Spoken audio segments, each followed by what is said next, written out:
Welcome back to this special initiative by Sanofi Pasture. We're in discussion with Dr. Yevle as well as Dr. Tanu Singhal talking about the influenza commonly known as flu. Before the break, we saw how two families coped with this infection, which many of us don't take very seriously. Dr. Tanu, I just want to understand how exactly does the flu impact the body? It causes a respiratory illness from which most people recover over 3 to 4 days. But in certain groups of people, the flu can cause complications such as a pneumonia, which is the commonest complication of flu. Sometimes the flu can affect other organs, like it can affect the brain, and it can sometimes affect the liver, and it can sometimes affect the kidneys. On an average, how many cases of flu do you come across? As we saw in the beginning, most of us, both the doctors and the parents, tend to, mistake flu for common cold. Though we see cases round the year, we see more cases during monsoon. If you ask me numbers, it would be very difficult to say, but then, as I said, it would vary from year to year, and if there is a lot of flu activity in the background, you tend to see more cases and this clustering of cases. Studies have shown that 5 to 10% of the population gets flu every year. That means, that's quite a big number of people. If there is an ongoing pandemic, then maybe 25 to 50% of the population may get infected if there's a new virus which is circulating. Dr. Tanu, we've seen that many people without any consultation just tend to pop a pill. So how harmful is this, especially in the context of flu? So the first thing is that flu is a viral infection, so antibiotics don't work for flu. So most people have a tendency to take antibiotics for any episode of fever, which is absolutely detrimental and not recommended. So it is imperative for a doctor to assess each patient, and if medication is indicated, prescribe it, and the patient needs to finish the whole course, because if they leave the course midway, then again it would cause resistance. The other important point about medication is that it should be started as soon as possible, because it works best within the first 48 to 72 hours of symptoms. Let's move on to our next case. Your child returns after an average day at school and you take note that something is amiss over here. So here's a story where early detection of the signs and the symptoms and a lot of care as well can change the outcome. Let's have a look.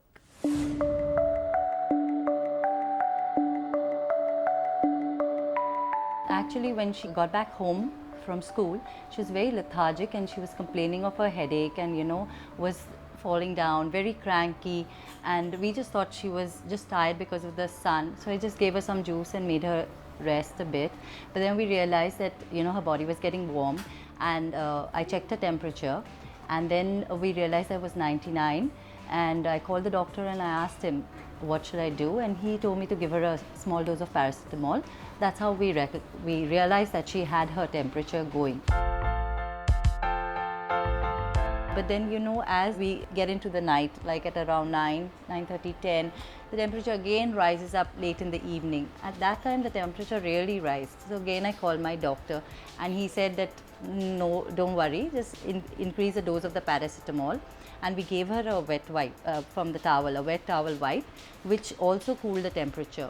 Now again, in the middle of the night, it went up. It went up really high at about 102, 2.5. That's when I gave her a shower. And it again came another dose of paracetamol.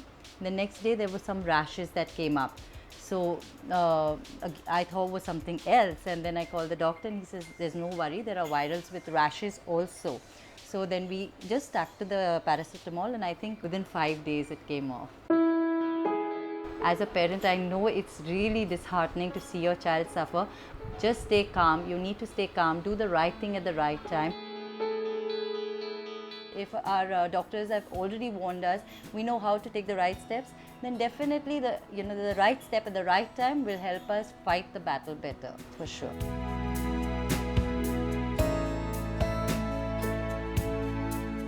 Dr. Tanu, just want to understand, when it comes to a case like flu, how important is it to educate yourself? Education of the parent, yes. So I think that's a very important role of the doctor, because when there is an ongoing flu outbreak, most parents are very panicky and they rush to the doctors when the child has the first symptoms.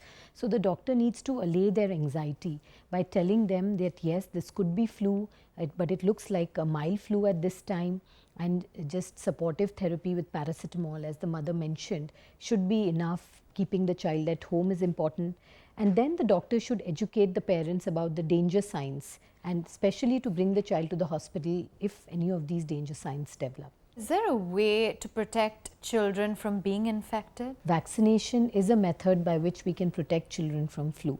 Children, or rather any segment of the population which is more than 6 months of age. Any 3 steps, Dr. Yelve, that you would like to recommend to protect oneself from the flu? So one needs to stay home once you contract a flu. Second, as we have been talking right from the beginning, that cough etiquette and hygiene. And third, most important thing is vaccination. That is something which can help prevent flu by protecting an individual, and that is how by breaking the chain of transmission. Dr. Tanu, this is the time also when we're seeing a lot of medical marvels, but it seems like there's no long-term solution to flu. Flu is not among those category of diseases like smallpox or polio which can be eradicated. Flu virus constantly changes. So we will have to continue to be vigilant against it and vaccinate regularly, especially that segment of population which is most at risk. Dr. Yelve just wanted to understand, where does India stand when it comes to education about the flu? One thing is our understanding, both the parents and doctors, is steadily increasing over the last few years. On one hand, you have total ignorance about the disease. At the same time, on the other hand, you see parents who tend to panic.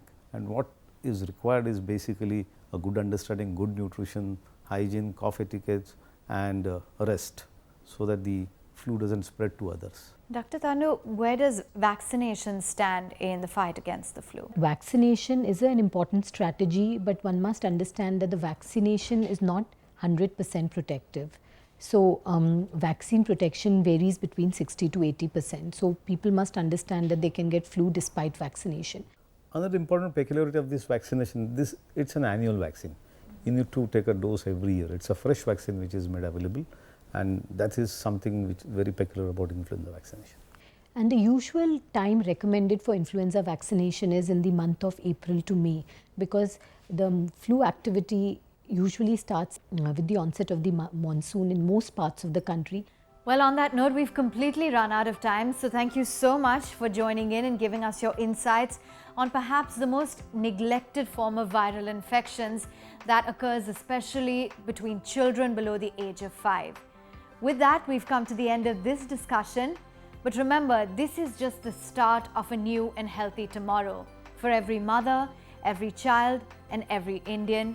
The message is the end of flu begins with you. Take action and ask your doctor for more details. Thank you so much for watching.